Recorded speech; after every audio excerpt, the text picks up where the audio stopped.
Bueno,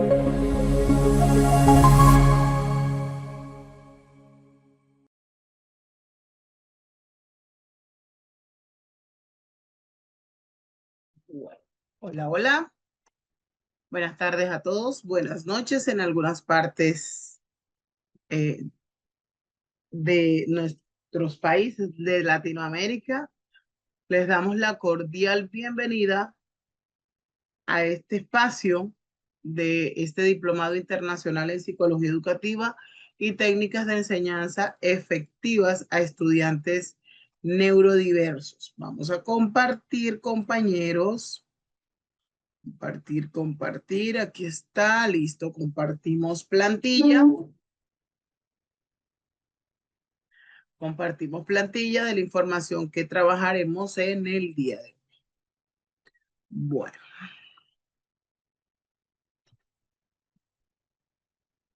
a ver, a ver, a ver, a ver, a ver, a ver. Listo, aquí estamos. Bien, buenas tardes a Rudy. Rudy, como siempre, allí, pues muy puntualita. Muchas gracias, Rudy. A Luz Nieto también extendemos los saludos. ¿Quién más? ¿A quién más? Bueno, hay pocos participantes conectados hasta este momento, pero pues se están conectando allí. Caterine, buenas tardes. Ludi Bonilla, también buenas tardes. Así como a ellas, le extendemos también la bienvenida a todos los participantes que se conectan en este espacio de interacción, que se conectan para construir conocimiento, para retroalimentar conocimiento. Bueno, ayer quedamos en la finalización del módulo 2. Les preguntaba, ¿había alguna pregunta, algún interrogante que pues quisieran, aunque las preguntas las hemos ido disipando en el momento oportuno, algo que haya que resaltar, que haya que recalcar allí y pues según todo claro, ¿verdad? Todo muy claro, todo muy conciso y eso pues me alegra mucho de que la información que queramos compartir esté bastante clara. Bien, hoy vamos a iniciar el módulo 3. Vamos a pasar por las plantillas y retroalimentamos un poquito de los últimos temas que trabajamos en el día de ayer.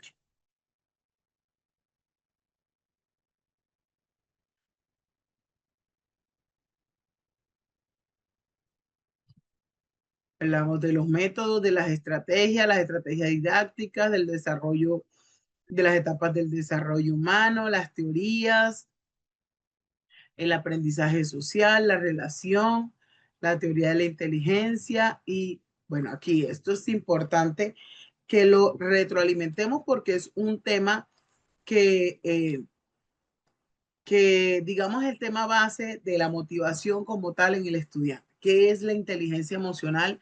Los beneficios de un coeficiente emocional alto, ¿verdad? Esto hay que pues retroalimentarlo y hay que reforzarlo siempre.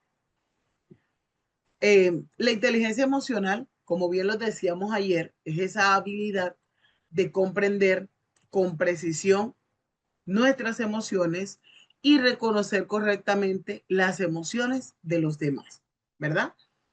Eso así en términos de concepto. Es una habilidad blanda fundamental para la colaboración efectiva, también para las relaciones interpersonales y, pues, por ende, para la buena comunicación en nuestro lugar de trabajo, en nuestro hogar, en nuestra comunidad, porque no solo hablamos del lugar de trabajo, sino que también hablamos en todos los aspectos de la vida de un individuo. Entonces, la inteligencia emocional es esa habilidad de poder reconocer, de poder regular, de poder comprender las emociones, tanto la de uno mismo como la de los demás. La inteligencia emocional alta, podemos decir que nos lleva a conectar con otras personas nos lleva a forjar relaciones empáticas, a comunicar de manera efectiva, nos ayuda a resolver conflictos, nos ayuda a expresar nuestros sentimientos. Y puede que nosotros hayamos escuchado en algún momento hablar de inteligencia emocional como coeficiente intelectual o coeficiente emocional, ¿verdad? Muchas veces en sí se asume que la inteligencia emocional es algo que tiene o que no tiene, ¿sí? Es algo que tenemos o que no tenemos. Sin embargo, al igual que el coeficiente intelectual y el cociente emocional, es un músculo que se puede desarrollar o que se va a ir desarrollando a lo largo del tiempo. Para poder entender lo que es la inteligencia emocional y cómo aquí me voy a devolver otra vez a esta plantilla porque me gusta mucho, es muy explícita. Eh, los psicólogos o nosotros los psicólogos, los colegas, mis colegas, hemos estudiado la inteligencia emocional desde que el concepto de inteligencia emocional fue introducido por Edward Torday, ¿verdad? En 1920. Luego Gardner se basó en esa teoría y fue quien la impulsó y fue agregando la idea de que más de un tipo de inteligencia contribuye a esas habilidades cognitivas. El libro de Gardner, ¿cómo fue que se llama? ¿Cómo fue que lo llamó? Alguien de este grupo sabe cómo se llamó ese libro de Howard Gardner. Eh, Hablaba de la mente.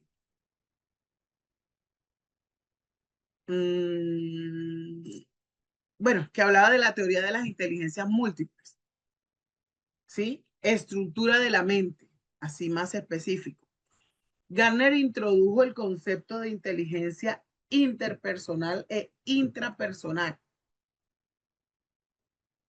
Sin embargo, ese término de inteligencia emocional no obtuvo tanta popularidad, sino hasta la publicación de ese libro por allá en 1995 de la inteligencia emocional, ¿verdad?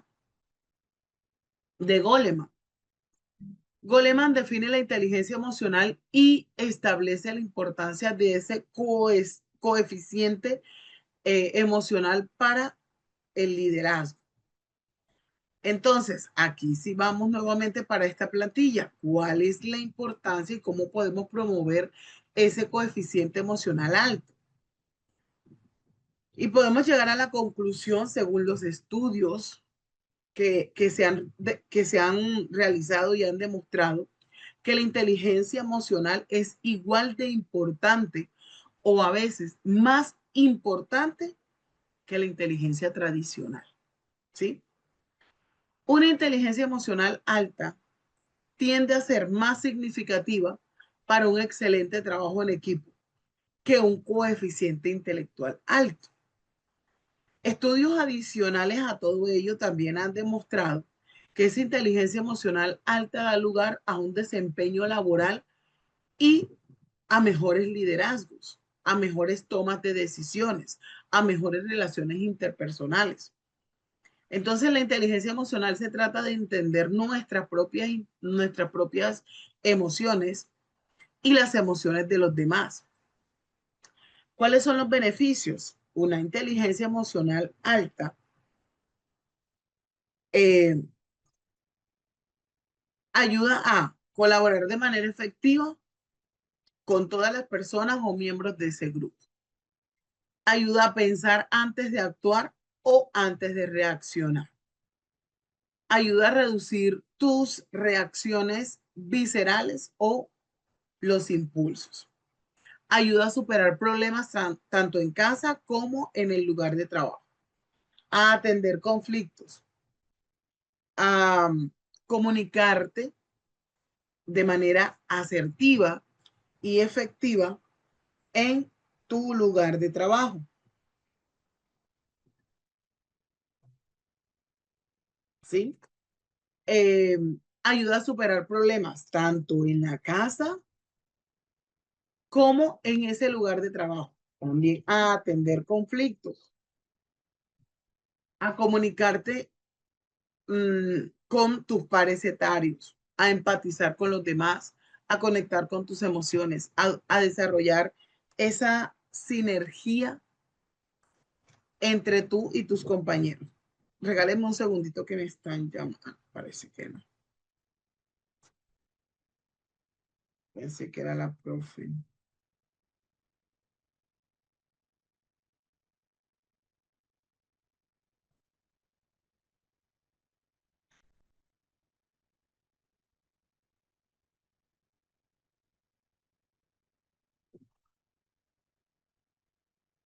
Entonces, esos son como tal la importancia de forjar esa inteligencia emocional.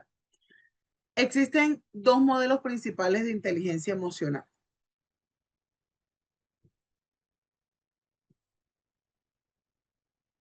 Déjenme responder aquí a esta llamada, compañeros.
Bien, muchas gracias. Entonces, decía que existen dos modelos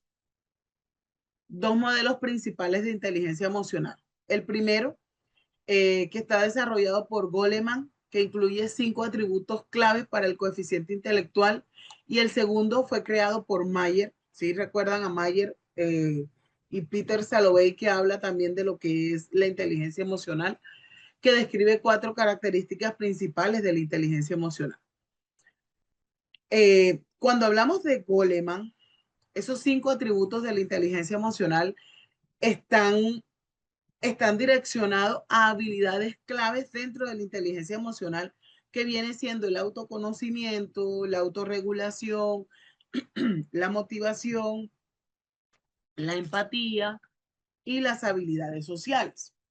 Las habilidades sociales, que son esas habilidades para comunicarse y para colaborar con otros. Goleman compara entonces esas habilidades sociales con las habilidades para guiar a otros y para poder promover nuestras ideas. Mientras que las cuatro características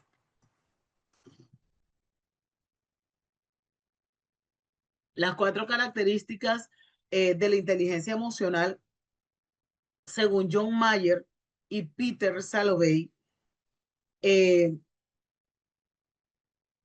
se focalizaron en la percepción emocional, que es esa habilidad para identificar las emociones de otras personas o las que otras personas están sintiendo.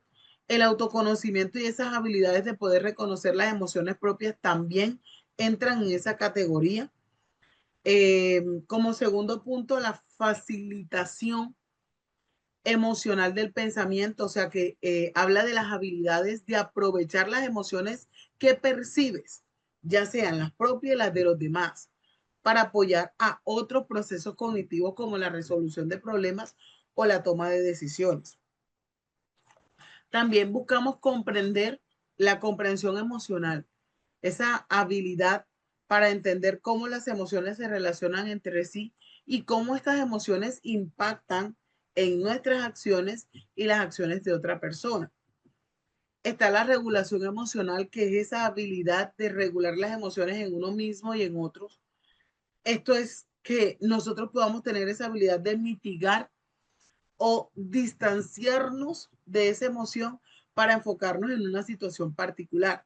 Sin embargo, a todo ello, estas características también incluyen gestionar las emociones de quienes nos rodean para poder cumplir esas metas. Entonces, allí, pues, formas para desarrollar la inteligencia emocional es desarrollar el autoconocimiento, practicar la atención plena, mejorar la empatía, practicar la escucha activa, practicar la aceptabilidad o la adaptabilidad también, desarrollar las habilidades sociales, aprender sobre la resolución de conflictos, que es importante, y cuando estemos en ciertas dudas, pues poder reflexionar.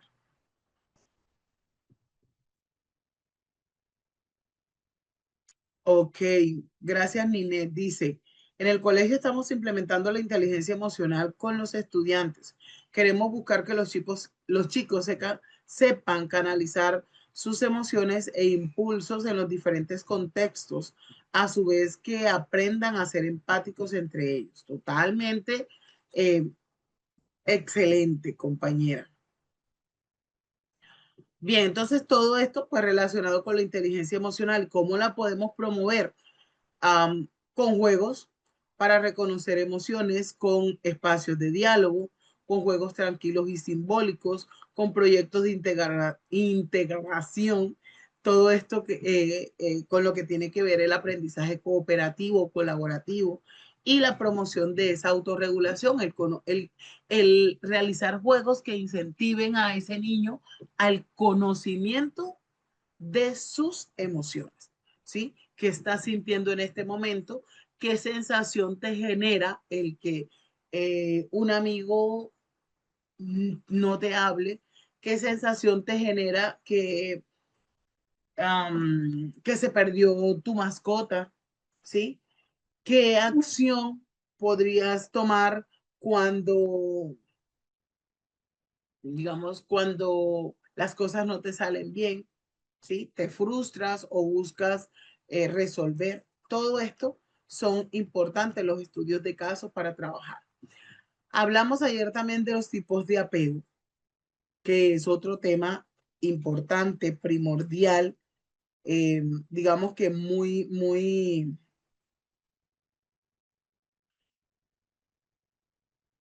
¿cómo les digo? Muy práctico para trabajar en el aula de clases y para tenerlo en cuenta también como padres, porque aquí prácticamente cuando hablamos de los tipos de apego, pues obviamente estamos eh, observando más el papel del cuidador y del progenitor que hasta del propio contexto educativo, ¿verdad? Porque ya el niño llega con unas bases en cuanto a en cuanto a sus, eh, a la forma como observa y cómo está pendiente del mundo, ¿verdad? Entonces, importante tenerlos en cuenta. Aquí tengo estos lentes sucios. Importante allí, pues tenerlo en cuenta. Eh, por ello, entonces, al hablar de esos tipos de apego, pues obviamente es importante recalcar la conexión que transforma como tal las relaciones. El apego es ese vínculo que proporciona seguridad, que proporciona confianza y pues obviamente también conexiones. Este es un vínculo, este es un vínculo que surge eh, inicialmente entre un niño y su figura de cuidado principal y que viene desempeñando un papel esencial en cuanto a su desarrollo afectivo.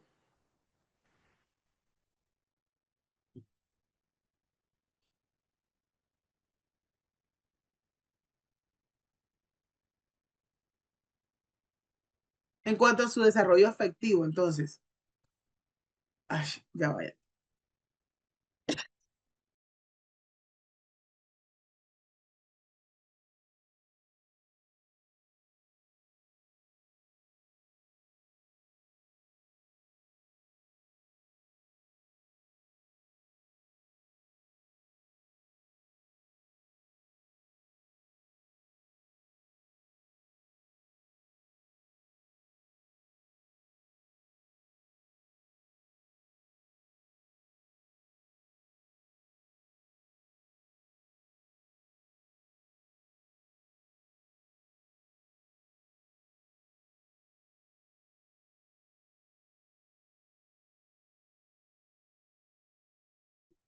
Bueno, entonces me dio ataque de tos. Hablábamos de ese vínculo que es lo que viene siendo el apego. El apego se forma a través de esas respuestas que un niño recibe de su figura o de su cuidador principal. Factores como la consistencia, la calidez, la sensibilidad, pues obviamente son claves para desarrollar el apego seguro y pues fomentar como tal, fomentar la confianza, la estabilidad emocional. Por el contrario, digamos que esas respuestas ausentes, esas respuestas impredecibles o incoherentes pueden dar lugar a un estilo de apego menos saludable para ese niño. Entonces, ahí tenemos el apego seguro, donde los niños experimentan esa angustia al separarse de su cuidador, pero logran calmarse rápidamente al reencontrarse con él. Este comportamiento evidencia una relación basada en que en prácticamente la confianza que se tiene a ese adulto guiador, ¿sí? Proveedor. Está el apego ambivalente o ansioso también aquí en pantalla, donde allí pues la ausencia del cuidador provoca una angustia intensa en ese niño, en esos menores de edad que tenían dificultades para tranquilizarse incluso tras el regreso de su progenitor. Este es un patrón entonces que bien viene reflejando inseguridad en ese vínculo. Está el apego evitativo. Este lo tenemos aquí en esta otra plantilla. Está el apego evitativo, que bien viene siendo la manera como esos pequeños mostraban aparente indiferencia tanto durante la separación como el reencuentro. Lo que sugiere como tal en este apego es que hay una desconexión emocional con ese cuidador. Y el apego desorganizado, pues allí nos hablan de las relaciones entre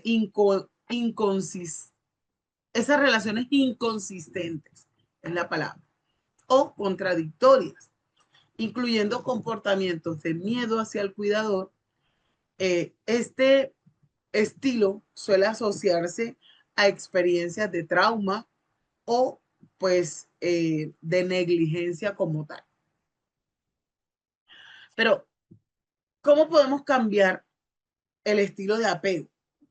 Aunque el estilo de apego se desarrolla en la infancia, ojo, no es definitivo.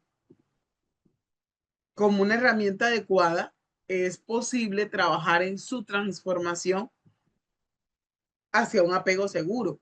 Entonces, es importante que nosotros observemos en nuestros chicos ya no están con el papá, con el cuidador, sino que están con nosotros como docentes y tenemos que observar cuáles son los tipos de comportamiento que tienen para poder ayudarlo. Entonces, observar patrones emocionales, el poder reflexionar sobre las relaciones habituales entre las relaciones que tienen ellos para identificar comportamientos que van ligados al estilo de apego. Este proceso es el que fomenta el autoconocimiento y ayuda a comprender el origen de ciertas dinámicas personales. Si vemos que está afectando, vamos a buscar apoyo terapéutico. Acudir a un profesional especializado en apego permite trabajar en profundidad los patrones emocionales. Es más, hasta nosotros mismos podemos estar pasando por un tipo de apego no, no un apego seguro, perdón, no un apego seguro, ¿verdad? Sí, porque nos criaron de diferentes maneras, fuimos criados de pronto por padres autoritarios, por padres ausentes. Ahorita se da mucho como tal eso de padres o de cuidadores, porque el padre está ausente, el padre y la madre. Entonces es importante buscar esa ayuda o acudir a ese profesional especializado. Esto pues va a permitir trabajar en profundidad todos esos patrones emocionales y poder fomentar la responsabilidad afectiva y desarrollar nuevas formas de relacionarnos. Entonces, con esto del apego también va para nosotros, ¿sí? Porque a veces decimos, yo tengo una excelente inteligencia emocional o yo tengo una alta inteligencia emocional, pero ¿qué sucede cuando llega un momento de frustración, ¿sí? Viene a aflorar entonces cuál fue el tipo de apego en el cual me desarrollé o yo me crié. Nosotros fuimos criados por padres golpeadores, ¿verdad? Aquellos que ya tenemos, estamos en el cuarto piso, ¿sí? Las 4 décadas o más de 4 décadas. Fuimos criados por padres autoritarios, bastantes agresivos, se puede decir en este momento, porque era con el fajón, era con la chancla, era con el cable de la grabadora, del televisor, era con un sucho, el chucho, como le llamaban, con lo que le pegaban a los caballos. Con eso agredían a sus hijos, porque creían modificar una conducta, creían que estaban modificando una conducta. Entonces, pues también obviamente pasamos por ciertas situaciones de la vida que es pertinente trabajar eso en nosotros mismos. Fomentar una comunicación clara, practicar esa comunicación asertiva, expresando necesidades y sentimientos de manera específica y pues evitar esas críticas implícitas. Esto como tal contribuye a relaciones mucho más equilibradas. Rodearse de vínculos seguros también. Establece relaciones con las personas idóneas para que nos ofrezcan como tal estabilidad y apoyo, ¿sí? Y esto está también en nosotros. Bueno, entonces allí la importancia del vínculo afectivo en el proceso educativo en cuanto a las teorías del apego. Llegamos entonces al módulo 3 si no hay ninguna pregunta relacionada con el apego. A ver, ¿tienen alguna pregunta? No, no. Seguimos, continuamos. Bien, entonces continuamos.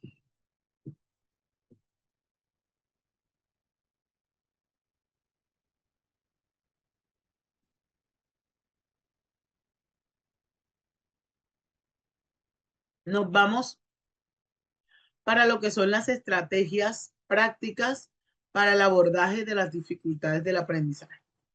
Aquí cuando hablamos del abordaje de las dificultades del aprendizaje, no solo nos vamos a enfocar en el estudiante neurodivergente, también nos vamos a enfocar en las dificultades de aprendizaje que puede existir en esa aula neurodiversa, ¿verdad? Eh, entonces, es importante que se trabaje en todos los aspectos, de esa individualidad para poder llegar al estudiante. Entonces, vamos a iniciar con el conocimiento de lo que son los tipos de aprendizajes y cómo podemos llegar a cada estudiante con o que presenta ese tipo de aprendizaje, pero cómo podemos llegar a ese estudiante con esa diversidad que tenemos en el aula. El que nosotros conozcamos los tipos de aprendizaje es lo que nos va a ayudar a conseguir que nuestros alumnos aprendan de verdad y para toda la vida. De hecho, dependerá en gran parte de esa variedad de tipos de aprendizaje que empleemos en el aula. Y de este modo, entonces, también vamos a atender a lo que tiene que ver con la diversidad o con la neurodiversidad. Podemos decir que hay tantos tipos de aprendizajes como personas, ¿verdad? Porque no aprendemos de la misma manera. Nuestros estudiantes no aprenden de la misma manera, pero sí podemos hablar de patrones o métodos comunes que tenemos como individuos para poder retener información en nuestro cerebro. Entonces, nos hacemos una pregunta clave y clara. ¿Qué es aprender? ¿Cómo aprendemos? ¿Qué tipos de aprendizaje hay? Entonces, ¿qué es aprender? Y podemos decir que aprender es, bueno, voy a esperar que ustedes respondan. ¿Qué es aprender para ustedes? Voy a escribirlo allí. ¿Qué es aprender? Adquirir habilidades, dice la compañera Rudy. ¿Qué es aprender? Recibir nuevos conocimientos y habilidades. Muy bien. Dice Argelis. Jacqueline nos dice que es adquirir nuevos conocimientos para enriquecerlos a futuro. Muy bien. Nadia nos dice que es aprender habilidades de poner en práctica lo que escuchamos o leemos. ¿Ok? Pues recordemos que también hay un aprendizaje implícito. Lo que escuchamos o leemos viene siendo algo explícito, pero también hay un aprendizaje implícito, ¿verdad? Incorporar conocimiento, dice Carol. Francis dice que es interiorizar y hacer parte de, allí quedó, dice conocimiento, me imagino. Catherine nos dice que es adquirir el conocimiento de algo por medio del estudio o de la experiencia.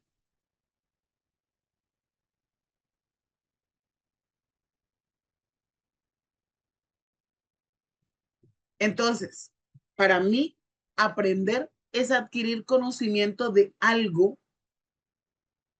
por medio del estudio o de la experiencia. Y estaban bien en lo que nos relacionan, ¿verdad? Aprender es adquirir un conocimiento. Adquirir conocimiento donde nuestra estructura cognitiva. Y para entender cómo ese conocimiento nuevo se añade a nuestra estructura cognitiva, hay que pensar en cómo se retiene la información en nuestro cerebro, cómo llega. Llega por los canales sensoriales, ¿verdad?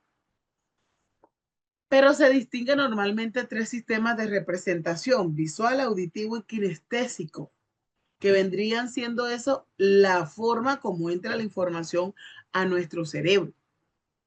También se conoce como canales de aprendizaje o estilos de aprendizajes, y que están muy relacionados con los sentidos y cómo nos acercamos como tal a nuevas ideas, a nuevas personas, a nuevas experiencias. Lo visual tiene que ver con las imágenes La idea se relaciona con imágenes. Se utilizan mapas conceptuales. Um, a las personas con este estilo de aprendizaje visual desarrollan más las habilidades de planificar, son muy ordenados, son detallistas, recuerdan colores, recuerdan formas y les gusta tomar apuntes. Aquellos estilo de aprendizaje es auditivo, recuerdan mejor la información de manera oral que la escrita, ¿sí? Tienen facilidad para la música, para el idioma. Hay una mayor capacidad para comunicarse y expresarse. Prestan atención a las conversaciones, etcétera, ¿verdad? Mientras que el estilo de aprendizaje kinestésico, aquí entran más los movimientos, las emociones, los trabajos manuales, experimentar, dibujar, construir y en general moverse o hacer deporte, el contacto físico.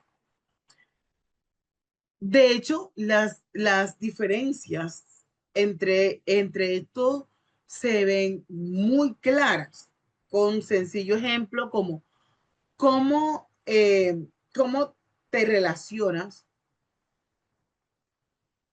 o sí, cómo te relacionas con los otros, cómo, eh, digamos,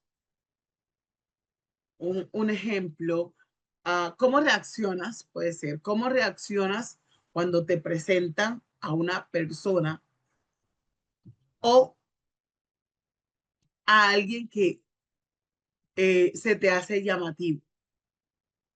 Entonces, podemos decir que las personas más auditivas reaccionan con un hola, ¿qué tal?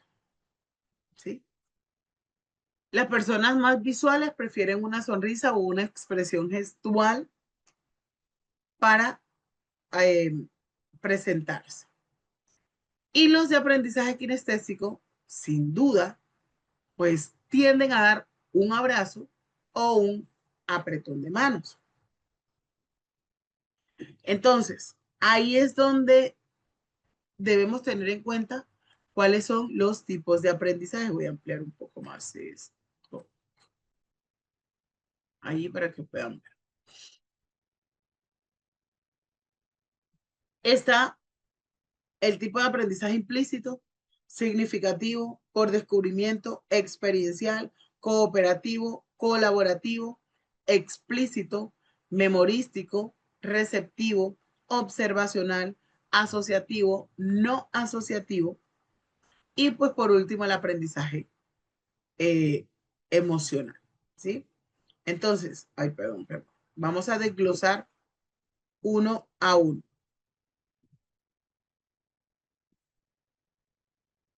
Vamos a desglosar uno a uno.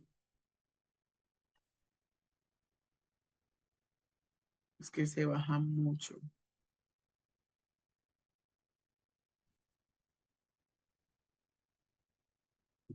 Entonces, en segundo lugar, dentro de estos estilos de aprendizajes, podemos dirigir subtipos de aprendizajes. A lo que quiere decir que además de estos tres macrobloques, seguro que observas más diferencias entre los modos de aprender de tus estudiantes o de nuestros estudiantes y a cada uno les ayudará un tipo de actividad distinta.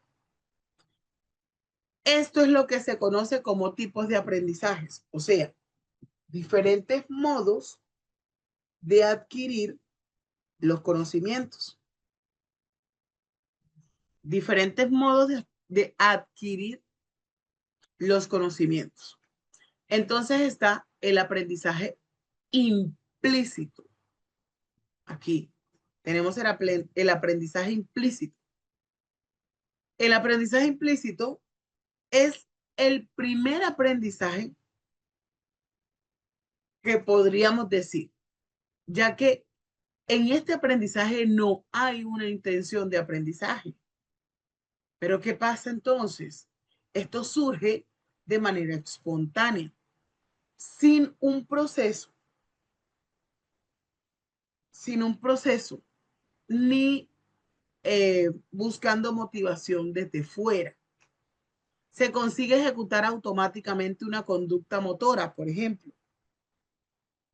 Ese niño que aprende a andar, que aprende a hablar, que aprende a caminar, este aprendizaje se da de manera implícita. Ahora tenemos el aprendizaje explícito. Por el contrario, en el aprendizaje explícito, su nombre lo indica, somos ya conscientes de qué estamos aprendiendo y de lo que aprenderemos, ¿sí? Aquí hay una intención mucho más clara. Por eso requiere de una gran capacidad de atención, de concentración, de escucha activa, sobre todo en esta parte del cerebro que tiene que ver con los lóbulos prefrontales. Aquí hay una intención de aprendizaje.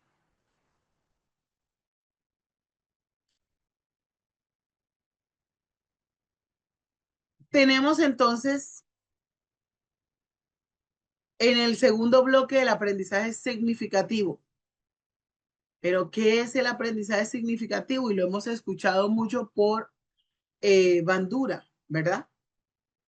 En tercer lugar, el aprendizaje receptivo, explicado pues más abajo, ya lo vamos a explicar, es el que se convierte fácilmente en aprendizaje significativo. Estamos observando, recepcionando una información, pero solo si los alumnos realizan el trabajo de conectar esa nueva idea, ojo, la nueva idea recibida con esos conocimientos previos que ya el niño tiene. Allí es donde se da un aprendizaje significativo. Este tipo de aprendizajes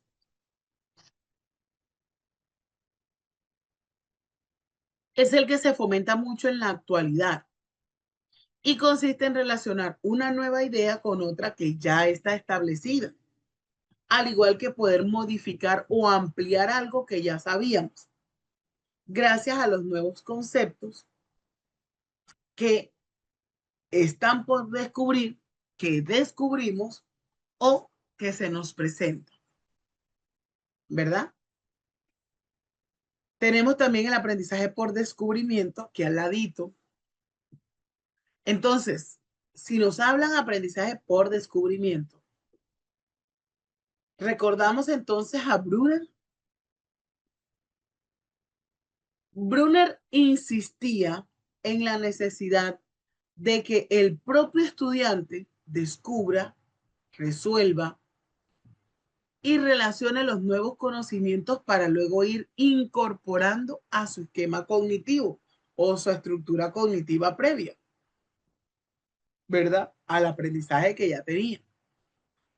En este caso, entonces, el docente se desplaza hacia ese papel de guía en el proceso individual y exploratorio de cada uno de sus estudiantes.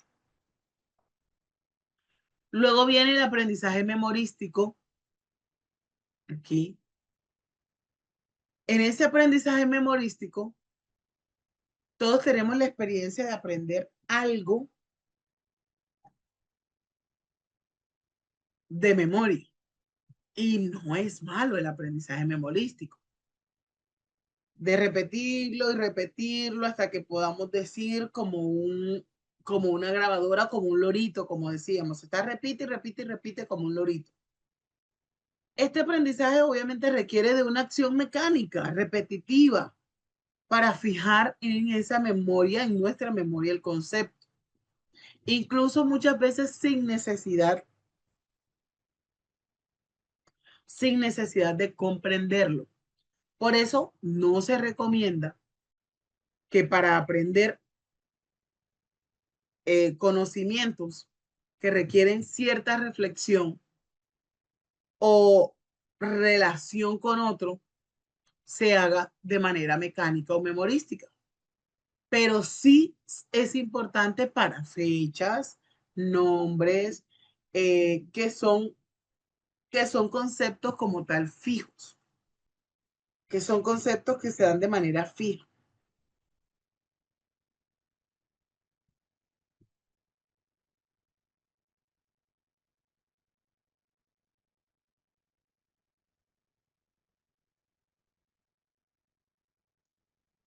Entonces, esto pues hace que eh, haya como tal, digamos que esa aceptación a lo que se quiere en sí con ese aprendizaje memorístico.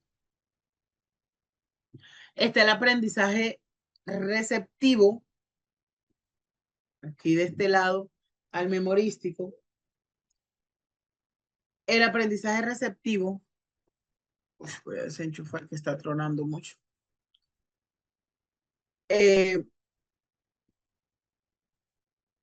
Junto con la memorización, la escuela ha promovido como tal, por lo general, la recepción de ese aprendizaje pasivo.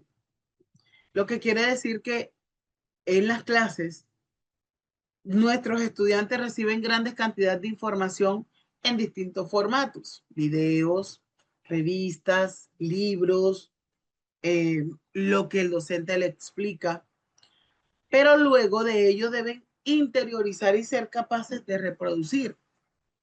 Lo que quiere decir que se reciben los conceptos desde afuera y se componen, se comprenden y se asumen.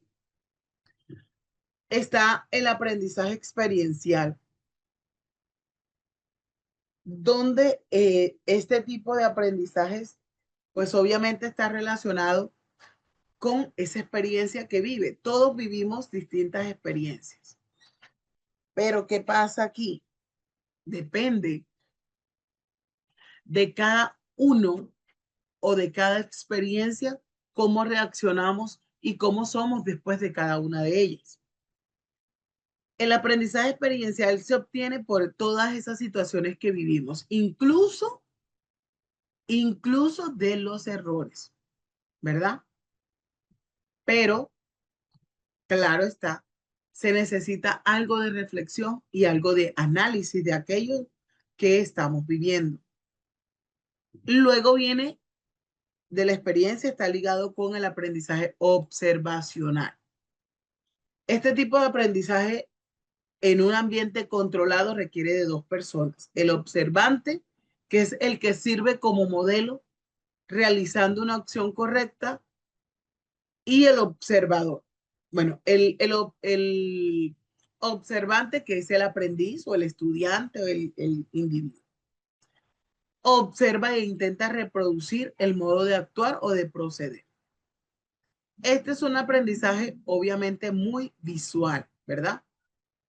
Y que se da de forma natural, se da especialmente en los niños, ya que observa todo lo que hacen los mayores y lo va replicando desde colocarse los zapatos hasta colocarse la ropa, hasta tomar la cuchara o el cepillo para peinarse, ¿verdad?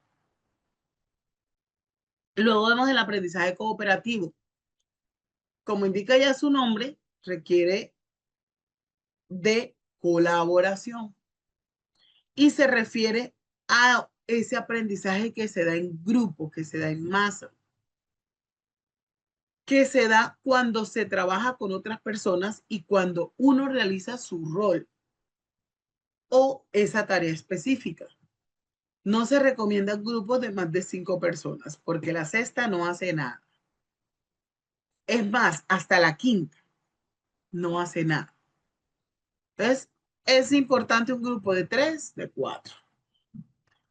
Está el aprendizaje colaborativo. La diferencia con el tipo de aprendizaje cooperativo, con el colaborativo, es la forma en la que se constituyen los grupos de trabajo. En el aprendizaje colaborativo, el docente propone los temas de investigación, pero son los alumnos, los estudiantes, los que deciden cómo organizarse y cómo repartir como tal estas funciones.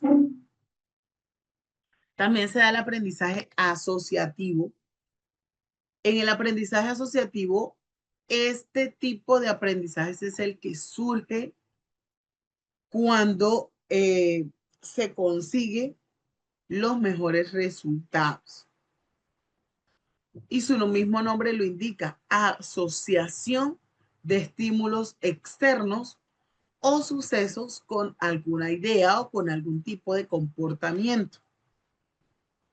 En otras palabras, entonces, es aprender la asociación entre dos estímulos y allí, pues, podemos citar a quién. Lo vimos hace poco, ¿verdad? Iván Pavlov. Allá con el conductismo, la asociación entre el estímulo y la respuesta. Pablo como uno de los grandes teóricos.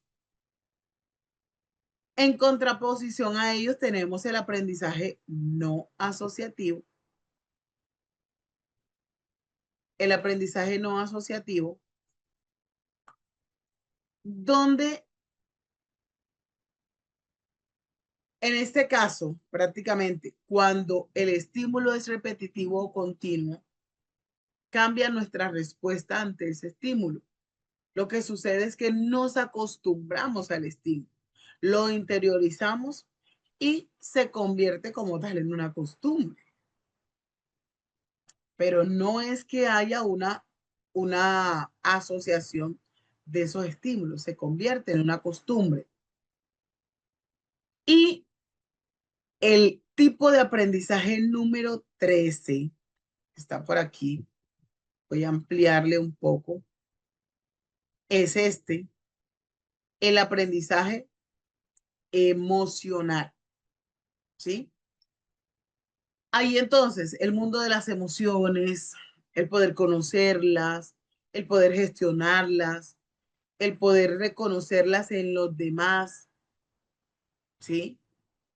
Y todo lo relacionado con la felicidad, el desarrollo personal, el bienestar, el proyecto de vida, quién queremos ser y por supuesto la construcción de esas relaciones sanas.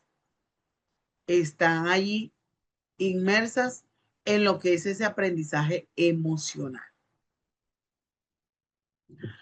Ahora, conseguir que nuestros alumnos aprendan de verdad y para toda la vida. Esto va a depender de la variedad de tipos de aprendizaje que empleemos en el aula. De hecho, de ese modo también estaremos atendiendo a lo que tiene que ver con la diversidad. Eso es lo que intentamos con las planeaciones, con la creación de estrategias, con metodologías activas y variadas que contemplen la diversidad de nuestros estudiantes y los tipos de aprendizaje. Por eso es importante entonces tener claro qué tipo de estrategias vamos a usar en el aula. Es más, les voy a dejar aquí.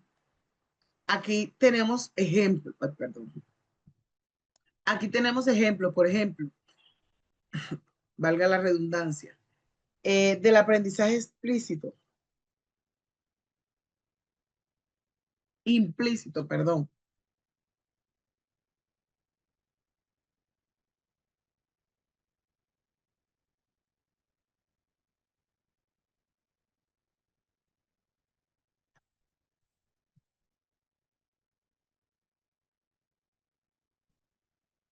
Eh, Allí no hay una intención. Entonces, cómo podemos desarrollar la inteligencia o el aprendizaje implícito?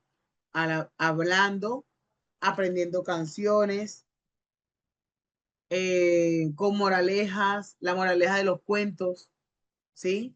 Por ejemplo, Caperucita Roja, um, qué moraleja despliega? Eh, Ahí entonces el niño reflexiona, analiza. El aprendizaje explícito se dan por reglas de juego, instrucciones paso a paso, estudiar definiciones.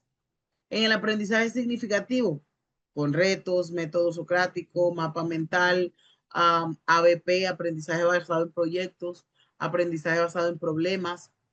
El aprendizaje por descubrimiento también, ABP, proyectos, experimentos, rincones temáticos. Con el aprendizaje memorístico, trabajamos fechas, nombres, tablas de multiplicar, reglas mnemotécnicas, geografía, ciudades, ¿sí? La ciudad, departamento. El aprendizaje receptivo, leer manuales, charlas o conferencias, clases magistrales, donde hay una recepción de una información.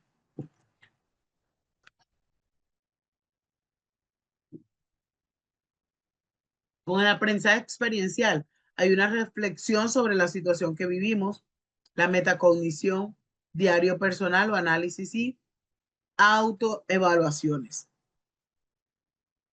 En cuanto al aprendizaje observacional, el aprendiz observa e intenta reproducir el modelo, o sea, experimentos guiados, coreografías, mímicas.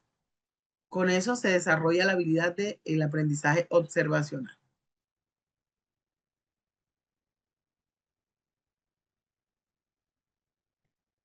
En el aprendizaje cooperativo se da el aprendizaje en grupo. Cada uno realiza su rol o una tarea específica, tutorías entre iguales, proyectos grupales, diálogos. Tenemos el colaborativo, que se da trabajo en grupo, el voluntariado, servicios, obras de teatro. También tenemos el aprendizaje asociativo, donde se puede unir un estímulo o suceso con una idea o comportamiento. Gamificación y puntos, música y emociones, castigos y recompensas. Así se da como tal la asociación de ese aprendizaje. En el no asociativo, cuando el estímulo es repetitivo, lo interiorizamos y se convierte en costumbre. Ordenar el aula al final, control de los miedos, aprender a escribir. Y pues por último, el aprendizaje emocional, reconocer y gestionar las emociones, las propias y las ajenas, herramientas,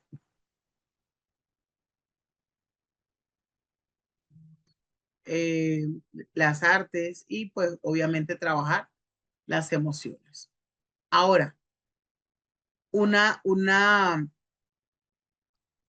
actividad de socialización aquí con estas preguntas. ¿Cómo trabajar los diferentes tipos de aprendizajes? ¿Cuál es la diferencia entre estrategias de enseñanza y estrategias de aprendizajes? ¿Qué estrategias utilizarías en tu praxis pedagógica para trabajar en un aula neurodiversa? Preguntas para responder.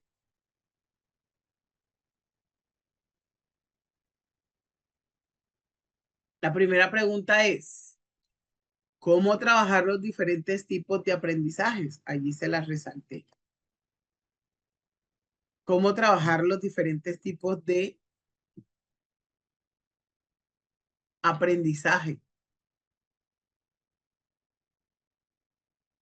Luego, la segunda pregunta, ¿cuál es la diferencia entre estrategias de enseñanza y estrategias de aprendizaje? ¿Será que es lo mismo? Estrategias de enseñanza y estrategias de aprendizaje.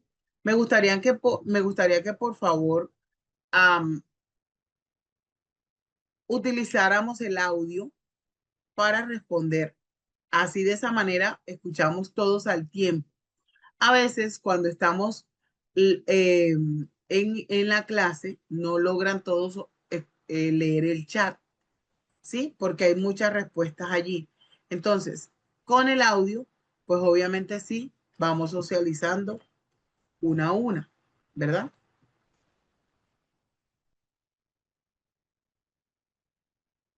Entonces, a ver, ¿quién dice yo?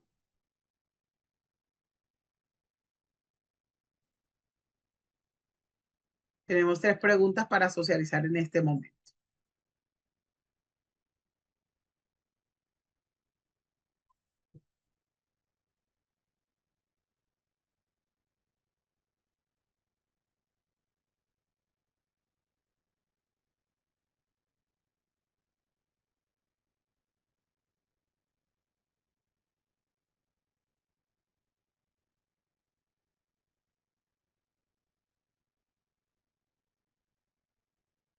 ¿Nadie va a responder? Bueno, vamos a socializar entonces las respuestas. Aquí hay tres. Dice con diferentes actividades, yo siempre aplico varias estrategias. Bueno, la compañera Ruby nos respondió. Cómo trabajarías los distintos tipos de aprendizajes?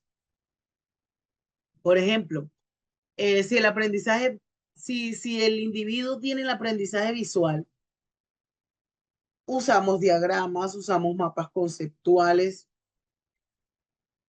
subrayamos, resaltamos la información clave, utilizamos tarjetas de memoria, flashcard, um, con imágenes, utilizamos videos educativos. Si el estudiante tiene el tipo de aprendizaje auditivo, eh, prácticamente el aprendizaje se basa en escuchar y los sonidos, ¿verdad? Entonces, ¿qué podemos hacer? Grabar y escuchar conferencias o clases, participar en debates, en discusiones, leer en voz alta, explicar conceptos a otras personas. Ah, si pues el aprendizaje es kinestésico, el estudiante aprende a través de movimientos, de la experiencia y de la práctica. Son personas que necesitan hacer para entender, es realizar experimentos o maquetas, participar en lo que tiene que ver con juegos de roles, hacer pausas activas para moverse, eh, ex- escribir o dibujar mientras estudian. Todo esto es importante, todo esto lo podemos hacer como estrategia para trabajar los distintos tipos de aprendizajes. Aquí tenemos ejemplos también.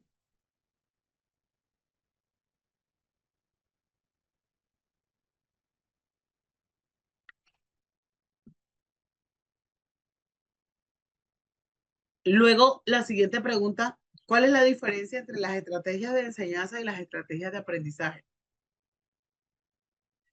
Y nos podemos a pensar, no es lo mismo.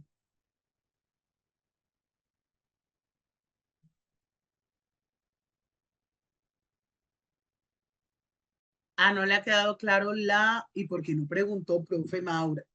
Ojo con eso.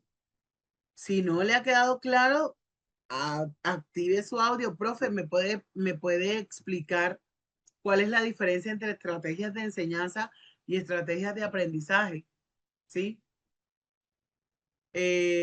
A ver, compañera Rudy, ya la busco aquí para que active su audio. Rudy Barrios. Eh, Active su audio, compañera. Ya le debe aparecer ahí en pantalla. Sí, profe, ya me aparece. Buenas noches. Listo. Buenas noches. Bienvenida, compañera. Muchas gracias. Sí, actualmente yo estoy en institución educativa donde tenemos muchos alumnos con necesidades educativas especiales o específicas. Y entonces estamos trabajando, eso es de manera, todos los compañeros de trabajo hacemos así, y aplicamos diferentes estrategias porque tenemos alumnos que no hablan, tenemos alumnos que no se quedan tranquilos, todo el día caminan por todo el salón de clase y así estamos. Entonces, de acuerdo a la necesidad, lo que arroja nuestro diagnóstico inicial, nosotros arrancamos el año escolar con una planificación con distintas estrategias. Es más, a nuestro cuadro de donde plasmamos la planificación diaria y semanal, le agregamos columnas que diferenciamos, estrategias para tal alumno con nombre y apellido tenemos que hacer porque tenemos esa aula tan diversa. Es por eso que yo también estoy acá para adquirir otras o ampliar esas herramientas, cómo trabajar con ese mundo tan diverso. Cada uno aprende de manera diferente. Hay unos que no quieren ruido, hay otros que quieren trabajar es con las manos, otro que hace mucho ruido, el otro no se quiere quedar tranquilo en su lugar de clase, él tiene que salir un rato, regresar. Entonces aplicamos diversas estrategias y actividades según cada salón de clase, pero tenemos en cada salón de clase uno o dos alumnos con necesidades educativas específicas bien diferenciadas. Entonces, eso era lo que yo quería compartir, profe, y aplicamos todas esas técnicas, que si juego de roles, que si la dramatización, nos va muy bien con la dramatización, hacen mimos, así mímicas es la cuestión, para poder presentar alguna actividad. Entonces, así estamos, profesor, es lo que yo quería responder. Ok, muchas gracias, compañera, por tu respuesta. Eh, bueno, con su explicación me va a clarificar. Ok, muchas gracias. ¿Qué pasa cuando hablamos de la diferencia principal entre estrategias de enseñanza y estrategias de aprendizaje? Es que, compañera, las estrategias de enseñanza son las que el docente aplica, usted, son las estrategias que usted aplica para impartir conocimiento a esos estudiantes. Son las estrategias que usted aplica para llegarle de manera más rápida a ese estudiante. Mientras que las estrategias de aprendizaje son las que el alumno usa para adquirir y procesar la información.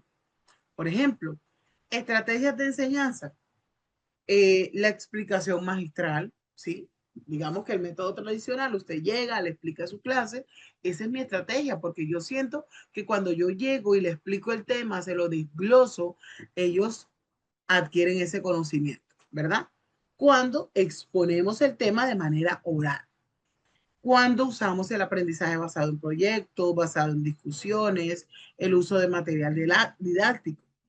Mientras que las estrategias de aprendizajes son esas técnicas, son esos hábitos que el estudiante emplea por su cuenta para entender, para memorizar y para aplicar eso que ha aprendido. Ahí el propósito es mejorar eh, esas técnicas, ¿verdad? Mejorar la retención, el rendimiento académico. Por ejemplo, usted ve estudiantes que subrayan la idea principal. Eso es una estrategia de aprendizaje, lo que el niño usa para resaltar como tal la información. Los mapas conceptuales o mapas mentales. El estudiante crea un diagrama para relacionar esos conceptos. Y eso él lo hace no porque el docente le diga haga un mapa mental o un mapa conceptual. No, sino que él lo usa como ese modo de interactuar con su propio aprendizaje, con el conocimiento. La repetición y la memorización también, ¿verdad? El estudio de grupos, no, yo mejor me hago con este estudiante, ven, vamos a estudiar y se van para la casa de Pepito y Pablito, van y estudian y entre ellos cambian de idea. Esos son estrategias de aprendizaje, lo que el estudiante hace para interiorizar ese conocimiento, ¿sí? Ahora sí, compañera Maura, aprendizaje se enfoca en el alumno y enseñanza en el docente. Así es. Entonces, dice, esta pregunta sí es muy puntual para ustedes. ¿Qué estrategia utilizarías en tu praxis pedagógica para trabajar en el aula neurodiversa? Allí sí, respondan por favor. ¿Qué estrategias utilizaríamos? Sí, allí pues hablamos explícitamente de estrategias estructuradas, ¿verdad? De estrategias que van ligados a eh, que va ligada al conocimiento, que va ligado a las pautas, que va ligado a la forma, al estilo, a los tipos de aprendizajes. En un aula neurodiversa, prácticamente la clave es la flexibilidad. Es la adaptación. ¿Por qué? Porque cada estudiante tiene un cerebro único y las estrategias pedagógicas deben ser inclusivas y deben considerar esa diferencia, ¿sí? O las formas de procesar la información. Por ejemplo, instrucciones claras, organizadores visuales, a repetición y resumen, son estrategias que podemos usar en el aula. Estrategias que de enseñanza o estrategias didácticas, que lo vimos en el módulo pasado. Una evaluación flexible, múltiples opciones, ofrecer diferentes formas de demostrar ese conocimiento. Por ejemplo, una presentación oral en lugar de un examen escrito, un proyecto en lugar de una prueba. Tenemos también una retroalimentación continua, proporcionar retroalimentación específica y constructiva en lugar de solo una calificación. Aquí nos dice la compañera Argelis, combinar los apoyos estructurados y flexibles adaptados a distintos perfiles.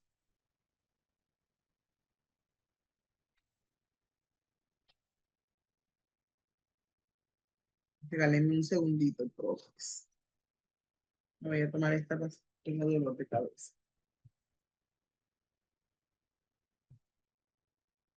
Bien, entonces,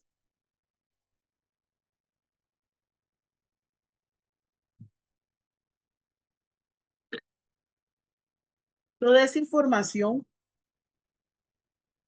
pues, está ligada a aquello que queremos lograr con el estudiante,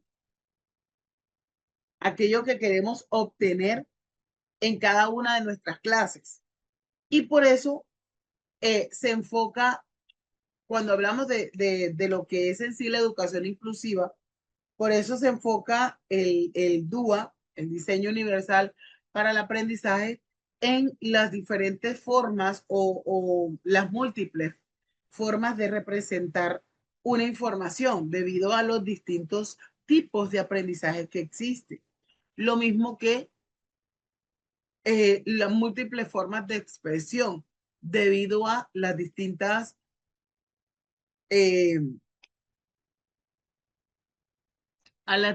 formas en el que ese individuo retiene, obtiene y evoca o expresa la información que ha obtenido. Entonces, por esto es importante también, según las pautas y principios DUA, las múltiples formas de motivación, perdón, de motivación. Y pues de allí ir focalizando como tal el conocimiento. Bien.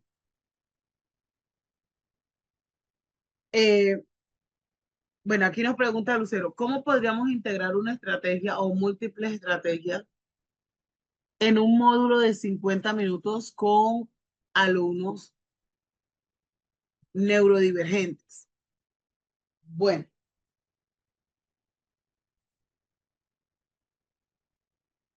es importante tu pregunta, profe. Y si nos vamos a nuestro diario vivir, eso es lo que nos compete día a día, ¿verdad? Prácticamente tenemos 50, 45, 60 minutos para trabajar un tema, pero tenemos multiplicidad en la diversidad de aprendizajes, ¿verdad? Entonces, para poder integrar esas múltiples estrategias con esos estudiantes que requieren de mucha, digamos que mucho acompañamiento, Allí es muy crucial estructurar de manera dinámica y flexible tu clase. Entonces, por ejemplo, mezclando diferentes métodos para mantener el interés, para aprender las distintas formas de aprendizajes. Entonces, primero, activación y la conexión de la información. El enganche, ¿sí? O la motivación, como le llamamos. Auditivo, visual o kinestésico. La implementación, comenzamos por una pregunta abierta, una imagen que reflexione, una imagen provocadora o un video corto. Por ejemplo, si el tema es de la fotosíntesis, podremos mostrar un time-lapse de las plantas, de una planta creciendo. Y esto se da en que 5 minutos. Esto capta la atención de los estudiantes visuales. Luego, el desarrollo de la actividad, que es la exploración y la práctica. Entonces, allí vamos a combinar la exposición auditiva con actividades visuales y kinestésicas. Por ejemplo, esto que te estoy explicando es prácticamente cómo debemos implementar el dúo en el tema, ¿verdad? Entonces, podemos dividir la clase en grupos. Cada grupo recibe una tarea diferente eh, que está relacionada con el tema. Por ejemplo, el grupo 1 va a crear un mapa conceptual o un diagrama de flujo. El grupo 2 va a debatir sobre un aspecto, un tema o preparar una breve explicación para el resto de la clase. El grupo 3 va a construir una maqueta simple o a dramatizar el proceso. ¿Sí? Eso, digamos que lo podemos hacer en 25, 30 minutos. ¿Qué pasa? Yo le voy a dar libre motivación, libre expresión al estudiante. Él mismo va a buscar el tipo de actividad que quiere realizar, crear el mapa conceptual o debatir sobre los aspectos del tema o construir la maqueta. ¿Qué estoy haciendo ahí? Auditivo, visual y kinestésico. Le estoy trabajando sus habilidades. Aquí, ¿cuál es la puesta en común? Cada grupo va a presentar su trabajo brevemente. Y esto le va a permitir que todos los estudiantes vean y escuchen las diferentes perspectivas.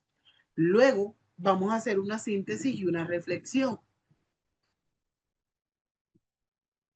Entonces, hacemos una actividad de consolidación y de metacognición. Pregunta de reflexión. Pide al estudiante que escriba o dibuje su principal aprendizaje del día. Y hay que tener ciertas consideraciones adicionales. Flexibilidad, transiciones y el ambiente. Mantener un ambiente de respeto donde se valore esa diversidad de ideas y de métodos. Esto hace que el estudiante neurodivergente se sienta seguro para participar y ser ellos mismos, ¿verdad? Entonces, de esa manera, trabajaríamos como tal en esa aula neurodiversa.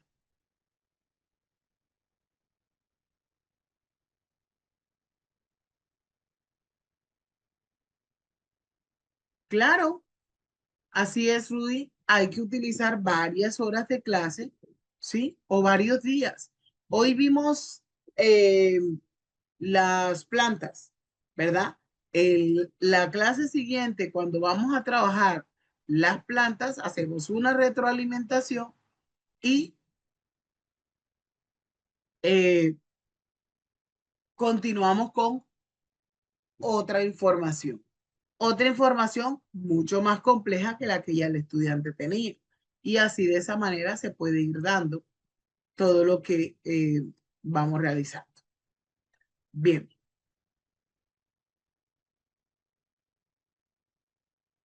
nos vamos entonces a los ritmos de aprendizajes, que es otra eh, necesidad o identidad del estudiante.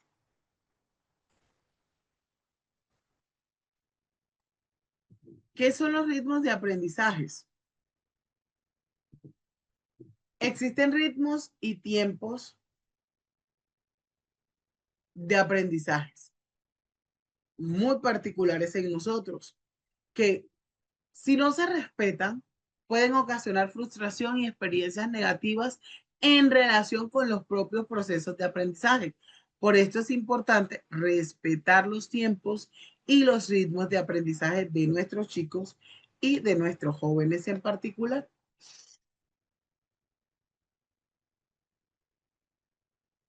Eh, para ajustar las exigencias que hay en relación con ellos y motivar a los aprendizajes, motivar a los estudiantes a desarrollar como tal ese aprendizaje y lograr los posibles avances, es necesario identificarlos, ¿verdad? Cada actividad, cada experiencia de aprendizaje debe ser diseñada teniendo en cuenta los diferentes ritmos de aprendizaje de nuestros estudiantes.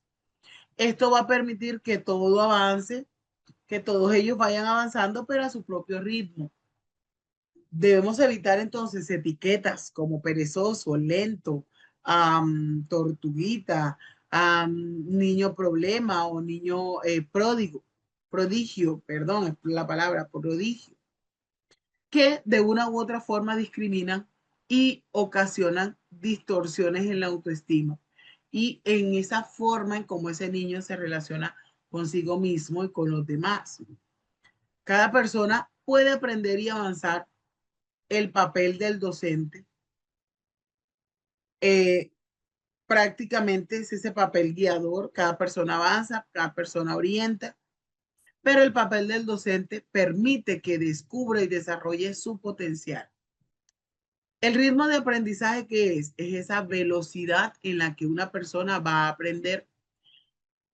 Sí está muy relacionado con el estilo de aprendizaje, pero no son los mismos.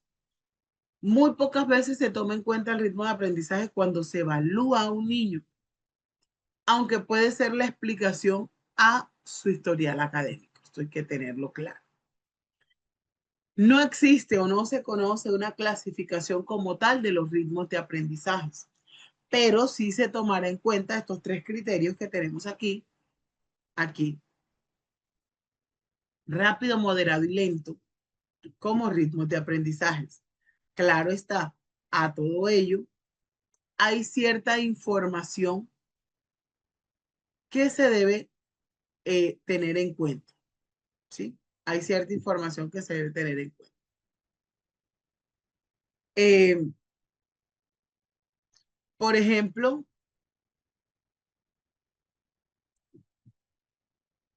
hay factores que se vinculan como tal con esos ritmos de aprendizaje. La edad del individuo, ¿sí? ¿Cuánta edad tiene? Si tiene 2 años, pues su ritmo de aprendizaje puede ser más lento que un niño de 4 años, ¿cierto? O que un niño de 8 años. La madurez psicológica también implica, pueda que hayan dos niños de 8 años en el mismo contexto, pero la madurez psicológica del uno implica el aprendizaje o su propia experiencia. La condición neurológica.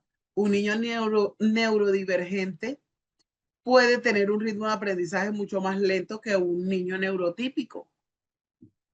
La motivación y la preparación previa, pues obviamente también.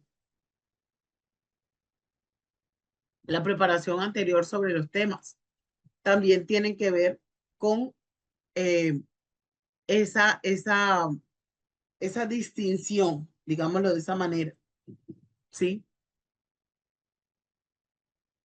La nutrición, obviamente, el estado físico va ligado al estado emocional y el estado emocional va ligado al aprendizaje. Entonces, si hay una malnutrición, posiblemente pueda haber bajo rendimiento académico o un ritmo de aprendizaje lento. Dominar múltiples estrategias. Hey, esto es importante en el niño. El niño domina múltiples estrategias y necesita y requiere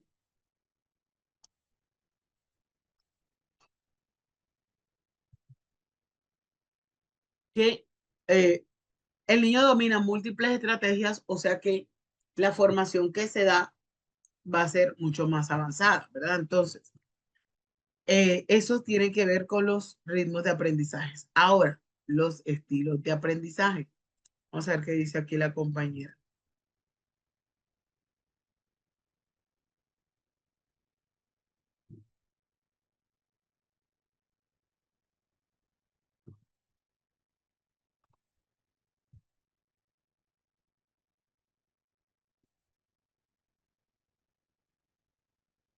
En cuanto a los estilos de aprendizajes, pues obviamente también hablamos allí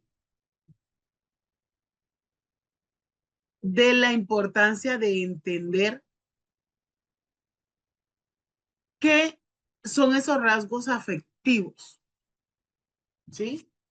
¿Qué son esos rasgos cognitivos y fisiológicos, que son los que sirven como indicadores de cómo los estudiantes responden de manera en que se les presentan los contenidos?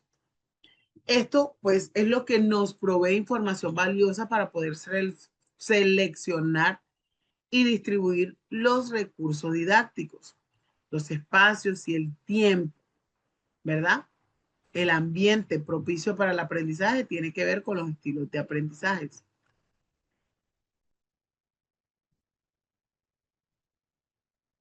Dice, entonces esa dosificación de contenido se establece el trabajo con el grupo en general y puedo decir que es estrategia de enseñanza neurodiversa y es como el dúo. Sí, claro. Cuando usted implementa múltiples formas de representación, o sea, usted va a ver, am, yo el otro día coloqué el tema de los fraccionarios. Y entonces, un niño lleva una torta, otro niño lleva una pizza, el otro niño lleva una manzana, el otro niño lleva una gelatina en un envase, ¿verdad? Pero usted no se queda con esa sola experiencia, sino que usted también le muestra al niño un video sobre cómo están dividiendo en partes iguales un objeto o un, ¿sí? Y entonces su explicación también hace parte de ello, o sea que usted está trabajando allí el primer principio DUA, que es múltiples formas de representar. Pero entonces usted, cuando está trabajando en los fraccionarios, usted va a hacer una evaluación formativa. La evaluación formativa implica que yo le voy a observar al niño sus habilidades, más no sus dificultades. Y el niño a usted le puede explicar lo que ha aprendido tanto de manera oral como de manera escrita o por medio de una maqueta. Allí yo estoy trabajando visual, auditivo y kinestésico en cuanto a los estilos de aprendizaje. Y como el niño está trabajando activamente en lo que le gusta, usted está allí representando las múltiples formas de motivación. ¿Sí? Por ello, es importante trabajar basados en las pautas y principios DUA en esa aula neurodiversa para llegarle mucho más o de manera mucho más efectiva a los estudiantes neurodivergentes. Dice, cuando hay niños de edades cronológicamente similares que presentan diversidades neurológicas, retardo moderado, ya esto no se llama retardo moderado, discapacidad cognitiva, TEA, TDAH, Angelman, en aula neurotípica de 42 estudiantes promedio, ¿cuál estrategia sugiere? Allí, pues ahorita le respondí a la compañera, ¿sí? Que si tiene 50 minutos de una clase, ¿cómo puede estudiar con esa cómo puede trabajar con esa neurodivergencia? Y así lo vamos a hacer, ¿sí? Trabajando los principios y pautas DUA, eh, canalizando cada uno de las habilidades del estudiante, desarrollando esos aspectos, los aspectos, eh, se me fue la idea, de desarrollando todo lo que tiene que ver con lo reflexivo, con lo analítico, pero teniendo en cuenta su flexibilidad, ¿sí? Entonces, aquí está el estilo de aprendizaje visual, kinestésico y auditivo. Ahora nos vamos a, ese es el que comúnmente se logra comprender. Está el modelo o el estilo de aprendizaje según el modelo Cole. El modelo Cole señala en que el modelo Cole señala que la manera en que se procesa la información es determinante para aprender, pero a su vez también afirma que para lograr un aprendizaje óptimo, la información debe transitar por 4 fases, y es esa que vemos allí en pantalla, 4 fases. Y de estas, las personas suelen especializarse en una, lo cual define su estilo de aprendizaje, ¿sí? Entonces, está el estilo activo. Los alumnos con este estilo de aprendizaje suelen adaptarse con facilidad a las experiencias nuevas, al actuar primero y después pensar en las consecuencias. Les gustan los retos, disfrutar el momento, trabajar con otras personas. Por el contrario, se aburren cuando deben realizar proyectos largos, aprende mejor cuando las actividades son cortas, emocionantes y que implican como tal ciertos desafíos. O sea, aquí está la acción.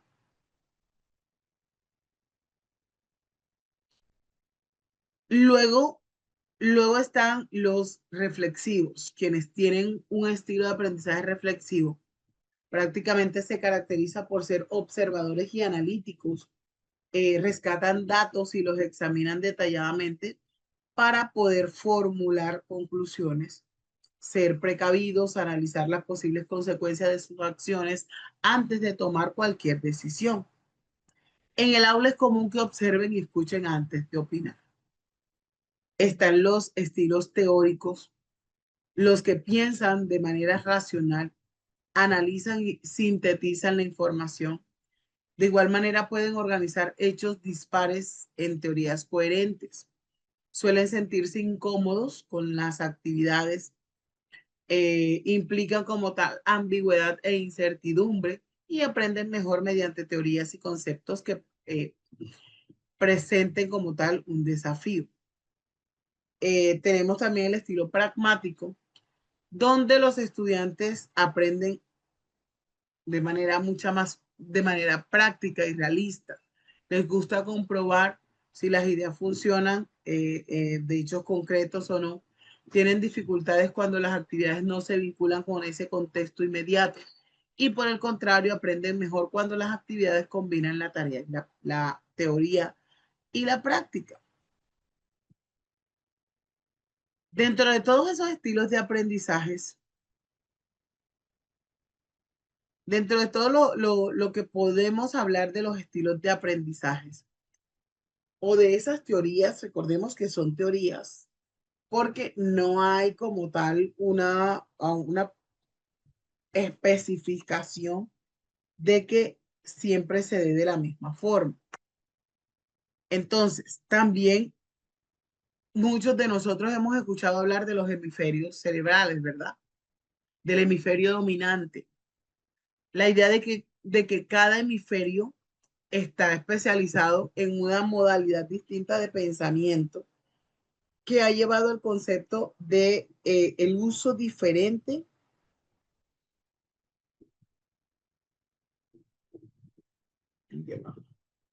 del uso diferente de esos hemisferios.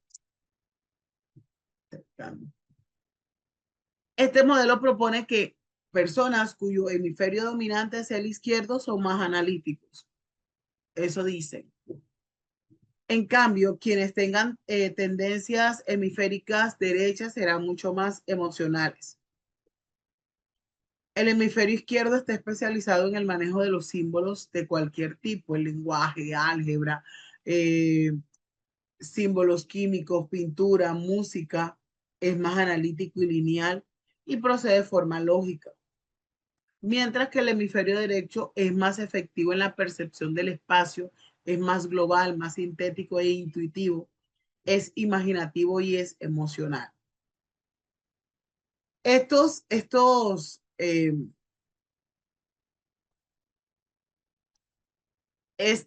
estilos de aprendizaje también están relacionados con las inteligencias múltiples de Garner.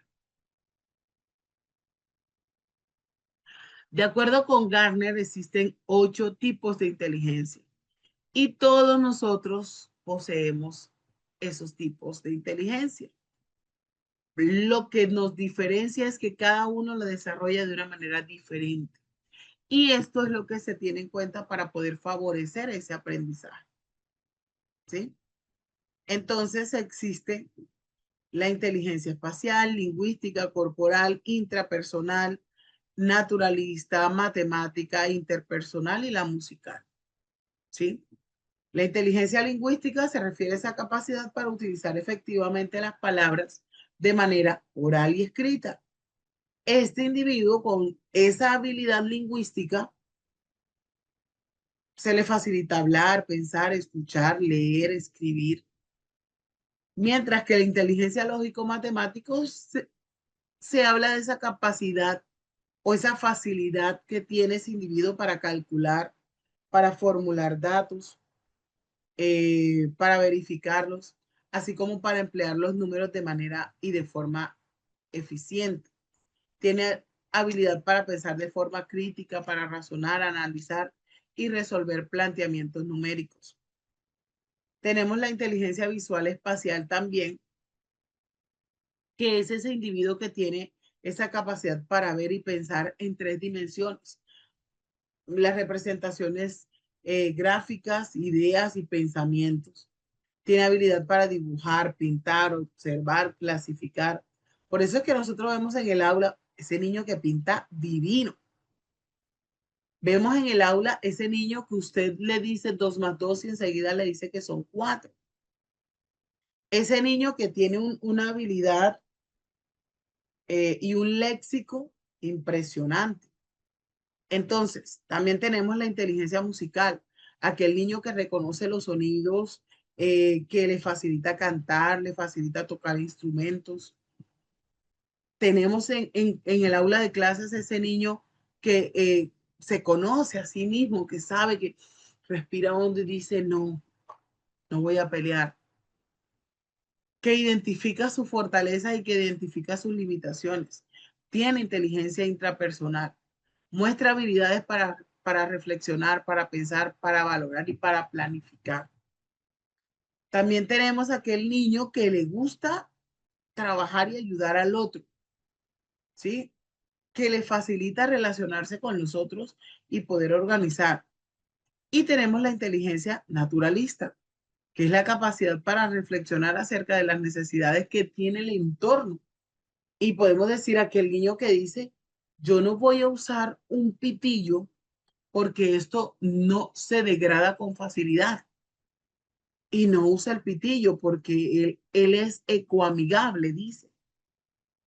O aquel niño que te dice que el usar desechables eh, te va a dañar el medio ambiente, no se degrada con facilidad.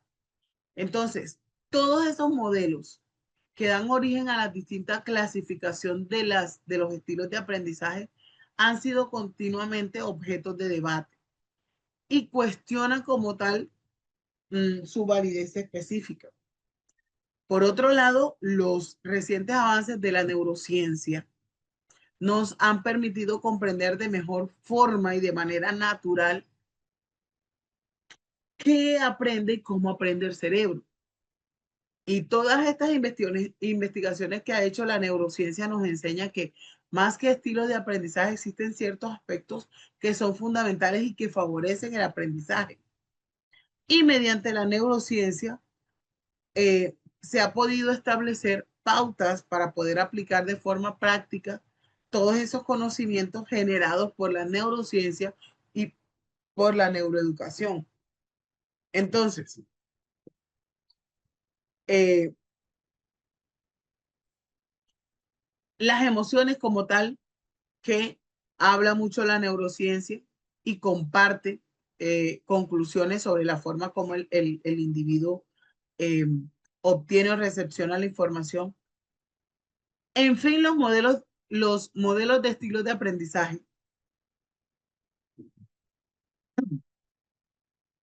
que hemos observado han sido por largo tiempo el referente principal para entender cuáles son las distintas formas en que aprende el estudiante, en que aprende ese individuo, debido a que han señalado la falta de su validez científica. La neurodidáctica nos ofrece otro panorama también basado en investigaciones y estudios más recientes para entender cómo se da como tal ese aprendizaje.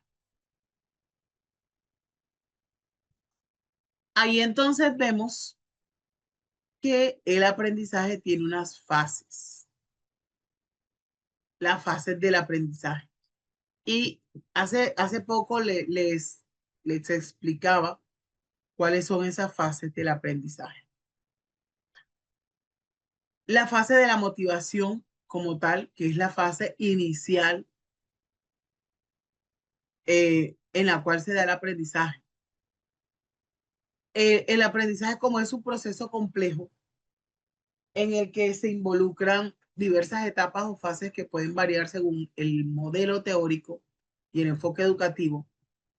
Está la recepción, donde el aprendiz recibe la información o o los estímulos, perdón, los estímulos del entorno. Y esta recepción de la información se puede hacer a través, de todos esos enfoques,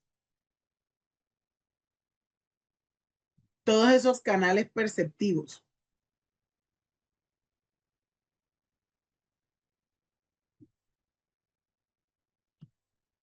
¿sí?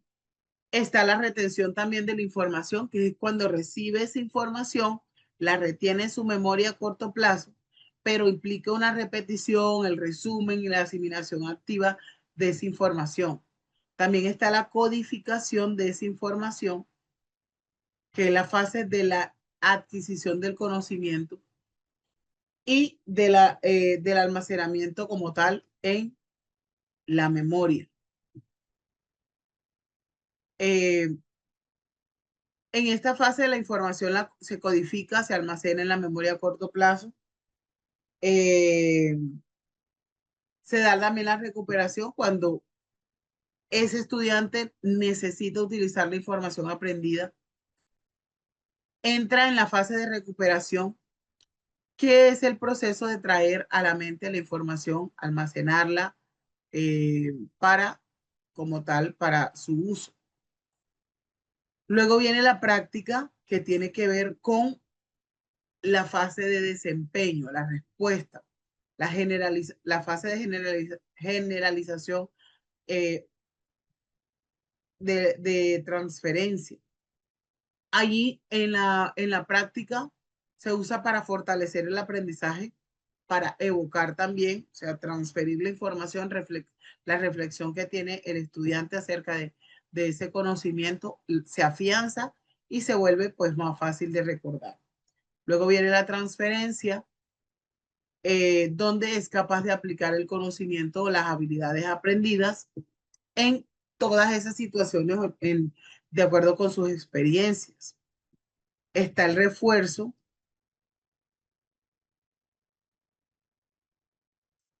Está el refuerzo como tal, el refuerzo positivo o negativo, y puede influir en la retención y en el recuerdo del aprendizaje. Eh, Aquí que es importante tener en cuenta que el aprendizaje es un proceso continuo y que estas fases no siempre son lineales ni que están claramente delimitadas.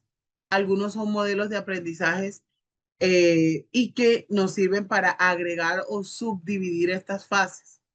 Pero en general, esto, eh, estos conceptos fundamentan como tal lo que tiene que ver con la consecución de los saberes. Bien. Bueno, entonces,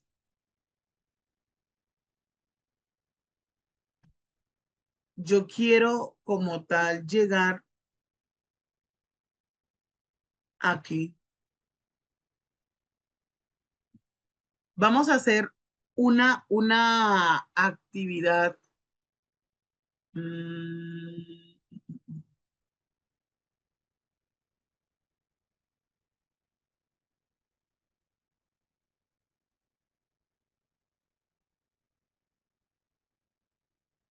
Vamos a hacer una actividad donde hay unos estudios de casos. Esos estudios de casos ustedes lo encuentran allí en, en las plantillas, en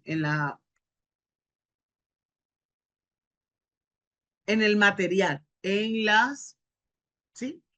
Las diapositivas. Entonces, ¿ustedes qué van a hacer? Analicemos qué tipo de dificultad, porque es una actividad que voy a dejar, nos desconectamos y mañana la socializamos, ¿verdad? Por eso quería pues dejarla ahora, porque para mañana no nos alcanza el tiempo. Entonces, ustedes realizan la actividad, la tienen plasmada, cuáles las estrategias que se pueden implementar y mañana socializamos esas estrategias, teniendo en cuenta que ya vimos lo que son las estrategias eh, de las estrategias didácticas del aprendizaje. Aquí, aquí van a tener en cuenta todas estas estrategias de enseñanza, estrategias didácticas de aprendizaje. Entonces, todos ustedes tienen ya voy a pasar, ¿sí? Porque esta parte la vemos mañana, lo que son los pilares de la educación y los trastornos DIS. Pero para mañana yo necesito que me socialicen las estrategias. Entonces, tenemos el caso 1, el caso del niño Juan. Juan tiene 7 años. Ustedes leen el caso y qué estrategias podemos implementar allí en esa aula con Juan. Tenemos el caso 2 de María, una niña de 8 años. ¿Qué le pasa a María? Vamos a mirar qué pasa en ese caso 2. Tenemos el caso de Lorenzo, que viene siendo el caso 3, un niño de 8 años que es remitido a consulta con fonoaudiología. Tenemos el caso de Joaquín. Joaquín tiene 7 años y está en segundo grado. ¿Qué pasa con Joaquín? A estos casos, al caso 1, caso 2, caso 3 y caso 4, le vamos a crear una estrategia de aprendizaje. ¿Qué podemos hacer con estos estudiantes? ¿Sí?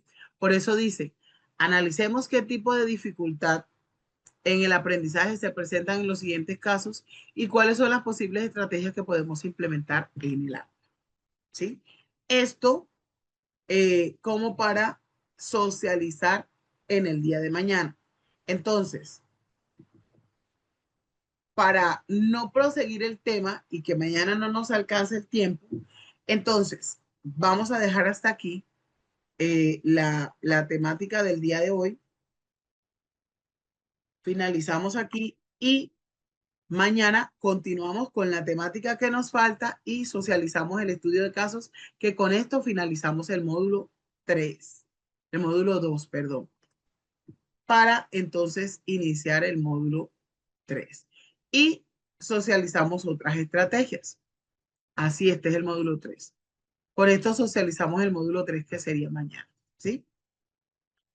Entonces, todos tienen el material, todos tienen la información del estudio de casos. Me imagino que sí, porque todos deben estar en ese grupo académico. ¿verdad? Todos deben estar en el grupo académico y allí tener la información, ¿vale? ¿Entendido y comprendido todo? Usted no está en el grupo, dice Soraya Grueso.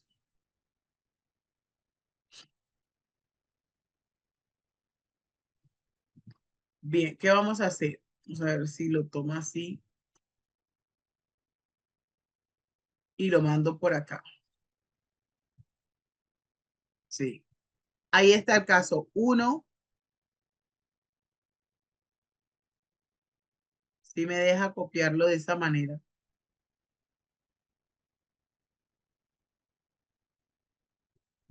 Tenemos el caso 2. Los que no están en el grupo, pues vayan tomándolo. Allí tienen el caso 3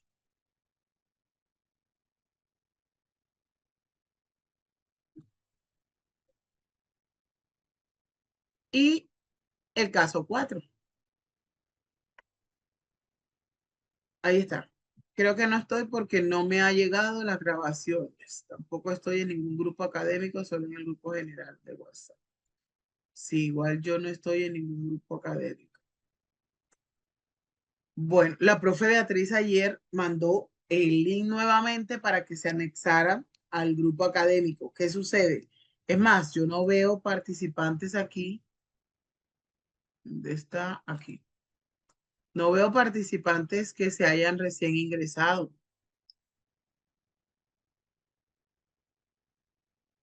Entonces, allí tienen para que vayan analizando las estrategias que pueden usar y las socializamos mañana. Entonces, compañeras, sí, lo vamos a hacer a socializar por este medio. ¿Oye? No pude ingresar al link. Ah, ok. Bueno, entonces ya mañana, pues, ya mañana es nuestra penúltima clase. Mañana socializamos y nuevamente le damos el link para que ustedes tengan las clases grabadas y el material de apoyo y puedan entonces realizar el diplomado de manera asincrónica. ¿Vale? Bien, compañeros, entonces, si no hay ninguna otra pregunta, vamos a finalizar aquí. Nos vemos mañana, Dios mediante, a las 6:30 y continuamos con el proceso. Déjenme ver si la profe Beatriz está aquí, si tiene que dar alguna información antes de finalizar. Profe Betty, si está por aquí.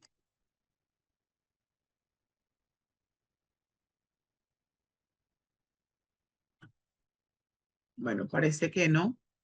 Si no hay ninguna información relacionada con ella, entonces nos vemos Dios mediante mañana y eh, ustedes hacen sus preguntas. Que tengan, bueno, no es un feliz descanso porque pues obviamente el espacio se los doy para que trabajemos en lo que nos corresponde. ¿Vale? Entonces vamos a ponernos en eso. Nos vemos Dios mediante mañana, jueves 21. Vale, que tengan una excelente noche y me despido de la sala, compañeros.